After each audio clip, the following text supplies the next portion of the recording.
morning, ma'am. We have the pleasure of having you over at our Marshalls Elite today. Let's have a little introduction from you, ma'am. What inspired you to become an architect? Well, honestly, I think I was always inclined towards sciences and very interested in maths.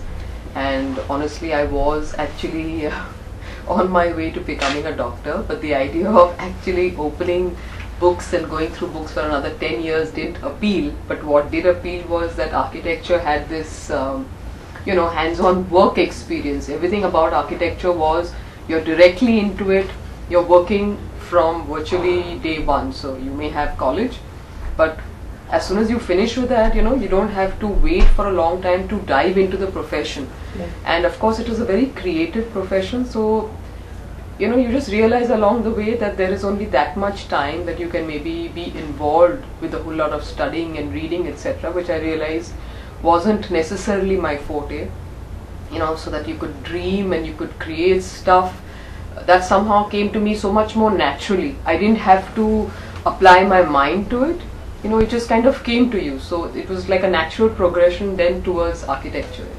Okay. And I think it's always been pretty much into architecture thereon. Okay. How long have you been in this profession, ma'am? Well, I finished college in 91. So it's been a long journey. 21 years. Yes, 21 years at least. And actually we worked from first year onwards, so really speaking it's been fairly long here. So it's an anniversary time now, 25th anniversary. Yeah, you could say that. You could say that. It doesn't show, ma'am, the way you look and feel. I don't think it shows. I mean, that's of course whatever, but it's just that it's a profession where actually you can't count your years. I mean, everything is about experience, being exposed, being in the right place, right time. Somehow it happens to you. You pick up experience, and I mean, you're just constantly learning. I don't think you can ever say that I have learned everything there is to it. And you can say, okay, now I'm happy. I'm in this space where I can only design, because anywhere you go across the world, you're just constantly seeing things. Getting all these experiences, and then somehow when you come back, when you design, it all kind of seems to come out. So that's basically I think the beauty of architecture. You're just always assimilating from whatever is around you, no matter which surrounding you are in. Great. Ma'am, which faculty do you specialize in? Is it residential, commercial, hospitality? I don't think you can actually generalize anybody's, specifics.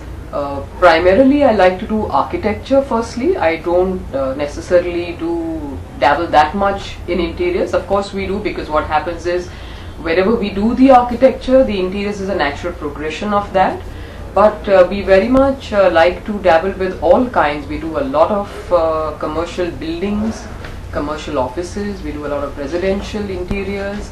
I would say maybe we do a lot more of residential interiors, and we are also moving into hospitality. We are currently basically maybe starting off with a 40-room hotel. So see, we like to, like I said, if you are into the profession and you are really interested, then it's like a very small nuance that, okay, residential, commercial. Okay, residential comes with its fair share of people, all of whom you have to meet and please, especially if it's a it's a day-to-day home. When you're doing weekend homes, there's so much more scope to actually explore newer possibilities and come up with interesting ideas. Because in day-to-day homes, what happens is that obviously the person has to live there. It has to be very practical. You have to consider their inputs into it, etc. Yeah, which in any case happens, frankly speaking, with any job, but it's far more personalized. It's very, very personalized,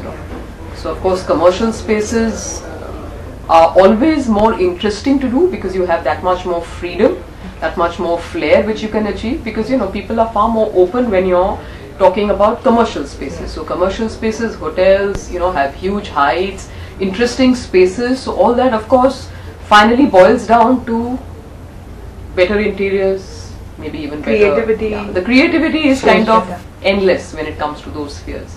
Okay, great. And ma'am, which would have been your most challenging job so far? I would actually ideally say that I don't think it's actually a building which we finished right now at Bandra, which is a commercial building called Northern Heights, which is probably, as far as till now, it's probably been one of the most challenging projects that we have done. Basically, in terms of the fact that what we did for the facade was, we used 4 different kind of glasses, and each panel was a different design, so there was no conforming design. So it's like every elevation had to be done and every panel had to be numbered, and even the person who was manufacturing the glass and bringing it there, that is the panels I'm talking about, because it was a doubly glazed unit, so each DGU had to be specifically done and numbered and brought to site. So I think it was a challenge for everybody on that site to have that put up the way it was designed, because you had to be fully aware.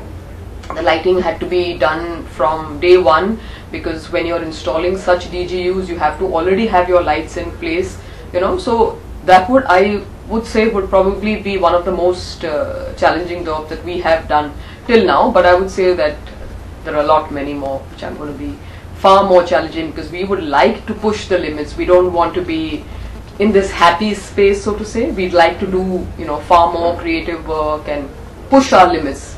I think it's more fun when you you keep pushing yourself to the fact where you want to achieve more. Yes, I think ma'am, this building stands out at the division of the Linking and SV Road. Yeah. It's a landmark on its own now. Good, I'm glad. And ma'am, what would be your dream project? What would be my dream project? Oh God. What would be my dream project? I think I could have many dream projects. Yeah, I could have. In fact, we are probably working on a large commercial also, which is with fabulous heights, and it's like a full scheme. It's like a huge project. So, I mean, anything which runs into maybe couple of acres.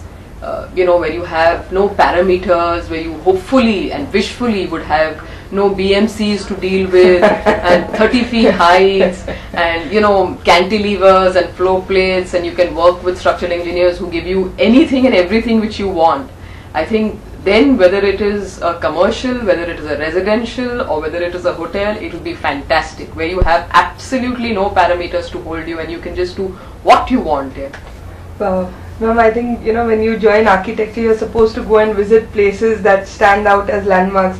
So someday we look at this landmark coming from you. Yeah, I hope so. Pleasure, ma'am, having you over. Thank you. And this was Architect Seema Puri again. Thank you.